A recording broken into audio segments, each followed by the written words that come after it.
Well, good evening again. It's good to be here. I was reading earlier this evening about some of Paul's last words in 2 Corinthians, the last chapter.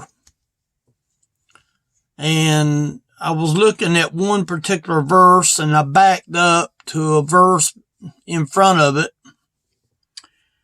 And Paul was finishing out his letter. I personally don't know how old Paul was. I know that he was getting weaker in the flesh. And he could be, at this time, getting old. He might still have a few years of good life left. But he's done writing to these people here in Corinthians anyway. And I'm looking at verse number 10 in chapter 13. This is the last chapter. This is sort of his closing words to the Corinthians. I want to read verse number 10 and then we'll move on. It says, therefore, and anytime you see the word therefore, it's always usually based on the words above that. But just to save time, it says, therefore, I write these things being absent, meaning that he's not there in the flesh, lest being present, I should use sharpness. Now, what does that mean? You know, when you write a letter, unless you are really, really ugly, a person doesn't know someone's anger if they're writing a letter unless they actually put words in there that shows their disappointment or their anger. But he says here, lest being present, I should use sharpness, meaning that these people in Corinthians, they had idol worship. They had fleshly worship. They was known as brethren, meaning that they were saved.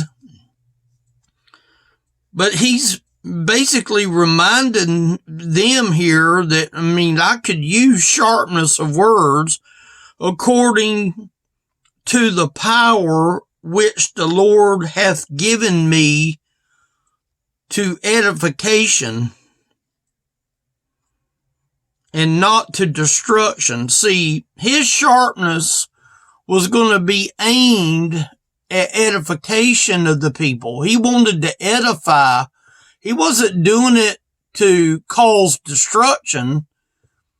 He was doing it to actually edify the body of Christ. In this verse, I want to back up to verse number 9. It says, for we are glad when we are weak, and ye are strong. Now you notice it says, we are glad when we are weak, and ye are strong, talking about the Corinthians. And this also we wish, even your perfection. Now, I looked up that word perfect, and it means without fault. And if I could have a show of hands tonight for the ones that happen to be on the channel and looking at this video, how many people would I be able to say if I could see hands raised all over the world that might be watching this video? How many people is on the channel tonight that can say that they're perfect? And you notice that I'm not raising my hand. I'm not raising my hand. You don't see my hand going up because I'm far from it. But you notice that it says here that even your perfection. But what was Paul saying? Well, we're fixing to get into that a little bit more in verse number 11. Number 11 is my main verse for the message today. It's taken me 5 minutes to get here, but we're finally here in verse 11. He says, finally, or at the close of this, finally, brethren. He's talking to Christians when he uses the word brethren here. He's wanting them to be assured that they are born again, saved people. If they have known Christ and they know who Christ is, he can say brethren. And then he says farewell. Farewell. That actually could be two words, meaning that he's going away. He's going to fare. It's like paying a fare to be able to get on a ride across the sea somewhere. And he's wishing them farewell. I hope that you fare good, meaning I hope that I'm not going to catch you being sick or being struggling and things like that. So when he says farewell, he's wishing them well is what he's actually doing. He wants them to fare well. And then you notice that he says, be perfect. Well, how many of us today is perfect? I'm not. That's the reason it uses the word perfection up there in verse 9. But now in verse 11, Paul says, be perfect. Well, I'm certainly not perfect. So does that mean that I'm not following the Bible? Let me tell you what I think the actual word actually means. That word perfect. I happen to know one man right now that will tell you that he's perfect. He will tell you to your face that he is perfect. But let me tell you why he says that. Because he refuses to look down at his overweight belly of nearly 100 pounds. And I've got a lot of room to talk. I'm big boy too. I weigh 250 plus pounds myself. But I'm not walking around telling people that I'm perfect. And if he was to look down at himself and examine his belly, he would be able to see that he is not perfect either. But he's thinking in his mind because he's been taught of perfection. He doesn't understand the word perfect. The word perfect here is talking about being mature. What the Lord is really wanting to let Paul say to them, he wants the Corinthians to be mature, so that in the event that Paul comes back a month later or 3 weeks later, he wants them to be more mature at that time than they are now. And see, a person that is mature in their mind and in their thinking and in their processing and everything that goes on, it's all about being mature, and Paul uses the word be perfect. Now, was Paul perfect? If I had the Apostle Paul here right now, would he be able to say that he was perfect? There's only one that was perfect, and that was Jesus Christ himself. And I don't think that that would offend anybody if I was to say that everybody that would be on this channel tonight, I don't know of anybody that would admit that they are perfect. And I don't know that necessarily Paul is saying be perfect, even though he says be perfect. I believe he's actually saying to these Corinthians, be more mature than you are now. Be more mature a month from now than you are now. The only time that perfection matters is when we take our last breath and we die and our life is over. That's when our perfection is made perfect. But it's only when we lay down our last breath and our breath is over with and our perfection toward God is done, because it's sort of like baking bread in an oven. When you take the bread out of the oven, that bread does not continue to keep on cooking. We continue to be mature. I would hope that I've made over 350 videos, give or take.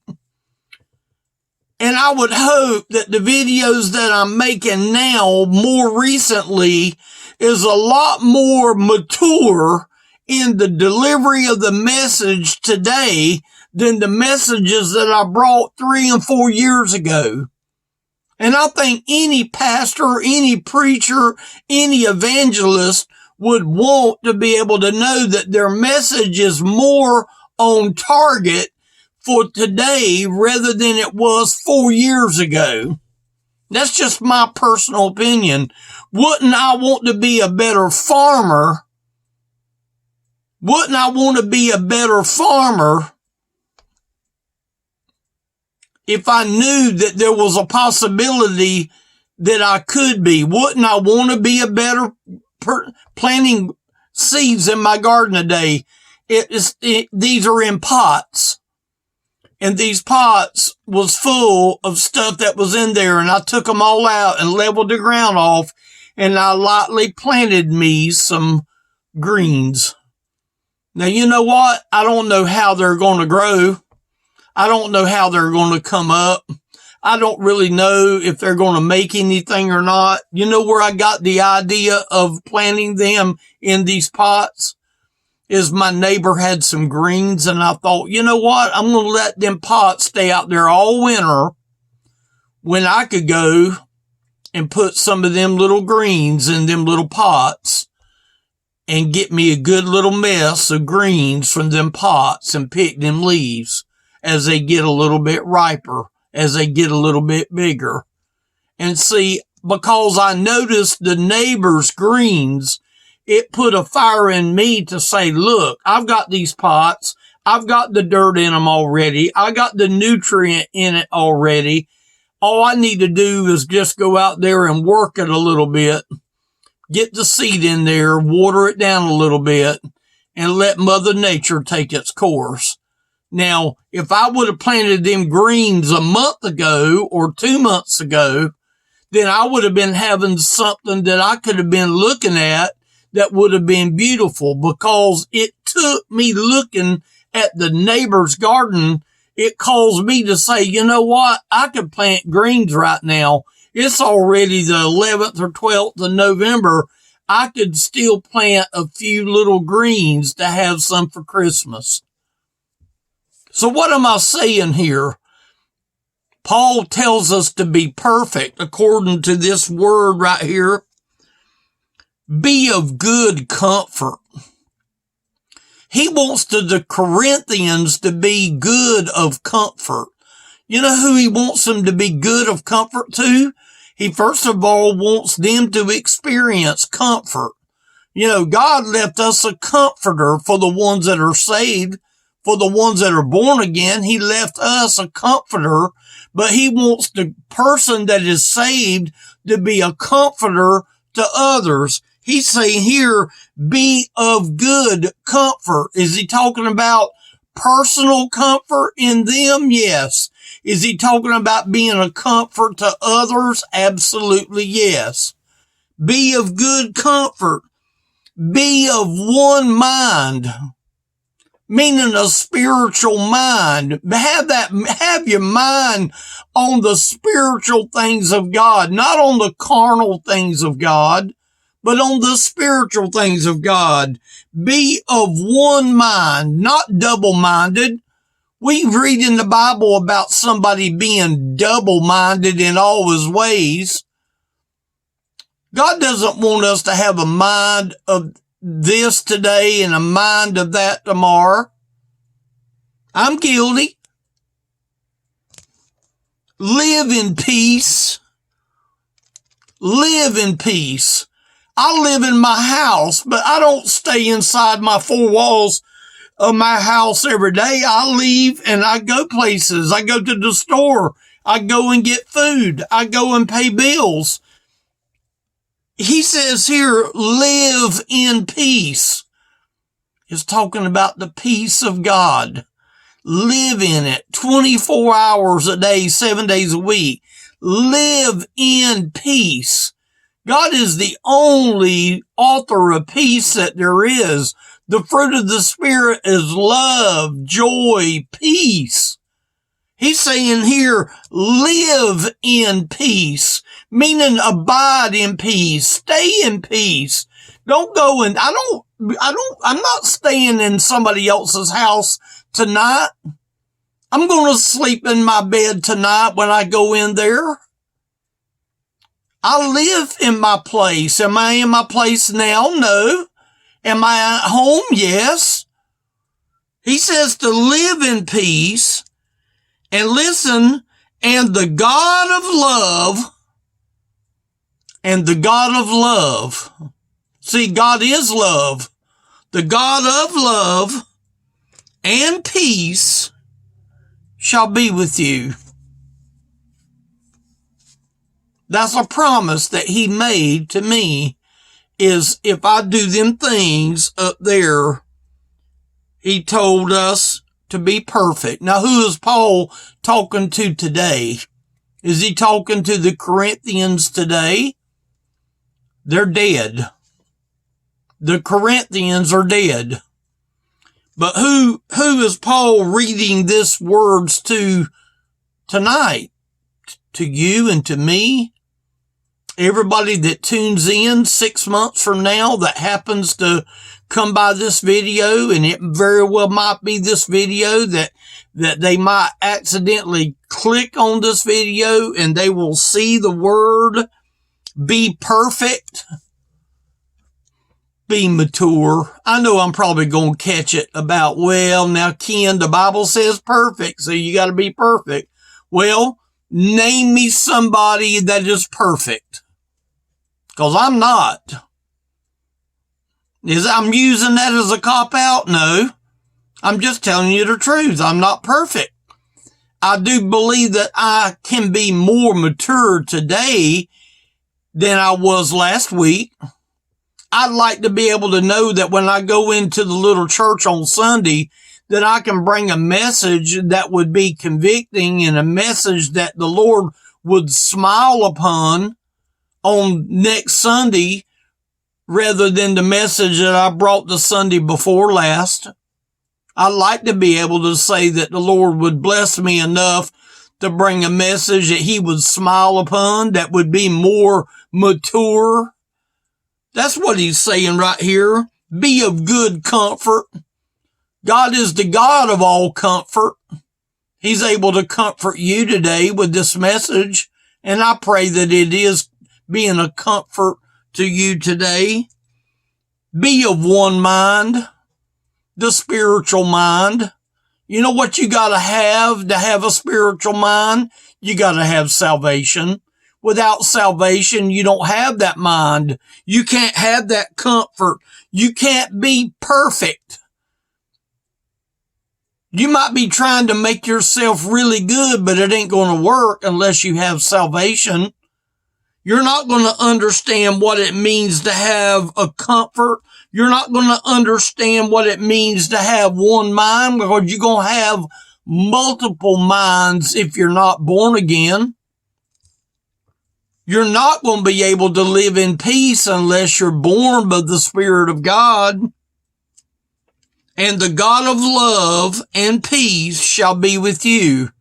The God of love and peace can't be with you if there's no salvation. So what you need to do is make sure you get salvation correctly. Let me tell you how to do that in a minute's time. Go read 1 Corinthians chapter 15, verse 1-4, and apply what you hear in that verse. Go read John 5:24, and it tells you that you hear the gospel and you believe the gospel. So what is the gospel? The death, burial, and resurrection of Jesus Christ. And you believe in the death, burial, and resurrection of Jesus Christ. And that gives you this peace, joy, and love. It gives you that one mind. It gives everything that you need. elderlyministry.com is the website. There's a number there you can pull down.